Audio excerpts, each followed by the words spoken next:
नमस्कार ମୋ ନାଁ ଶାନ୍ତାକାରମ ସାମଲ। ମୁଁ ସରସ୍ୱତୀ ଶିଶୁ ବିଦ୍ୟା ମନ୍ଦିର ତୁଳସୀପୁର କଟକ ଦ୍ୱିତୀୟ ଶ୍ରେଣୀ ପଢେ। ଆପଣମାନେ ପୂର୍ବ ଅଧ୍ୟାୟରେ ଶୁଣିଥିଲେ ଶ୍ରୀମଦ୍ ଭଗବତ ଗୀତାର ଚତୁର୍ଥ ଅଧ୍ୟାୟରେ କିଛି ଶ୍ଲୋକ। ଆଜି ଚତୁର୍ଥ ଅଧ୍ୟାୟରେ କିଛି ଶ୍ଲୋକ ଶୁଣାଇବାକୁ ଚାହୁଁଛି।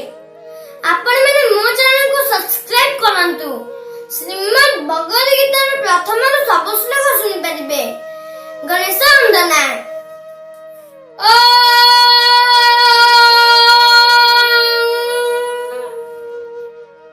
वक्रतुण्ड महाकाय सूर्यकोटि समप्रभा निर्विघ्नं कुरु मे देव सर्वकार्येषु सर्वदा।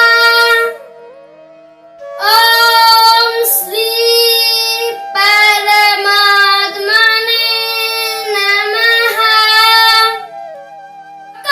16 किं कर्म किम कर्मेति कवय पत्र मोहिताः तते कर्म प्रवक्ष्यामि ज्ञात्वा मोक्ष से शुभात्। ये श्लोकर अर्थ है कर्म कौन एवं अकर्म कौन ए विषय विद्वान मध्य मोहित हो जाती। एणु जो कर्मर तत्व जानिले तुमे अशुभरु मुक्त हो जिबा। ताहा मु तुमको सम्यक भावे कहिबी। श्लोक 17 कर्मणो ह्यपि बोधव्यं च विकर्मणः अकर्मणश्च बोधव्यं गहना कर्मणो गतिः। एह श्लोकर अर्थ है कर्मर तत्व मध्य जानिबा उचित, अकर्मर तत्व मध्य जानिबा उचित एवं विकर्मर तत्व मध्य जानिबा उचित। कारण कर्मर गति अति गहना अर्थात बुझिबा दुष्कर। श्लोक 18 कर्मण्य कर्मजः पश्येत कर्मणि च कर्मजः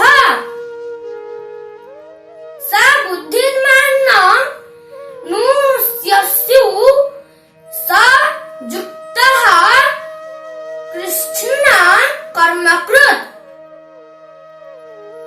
यह श्लोक अर्थ है जो मनुष्य कर्म अकर्म देखे एवं अकर्म कर्म देखे मनुष्यଙ୍କ ମଧ୍ୟରେ ସେ ହିଁ ବୁଦ୍ଧିମାନ ଯୋଗୀ ଓ ସର୍ବକର୍ମଚାରୀ।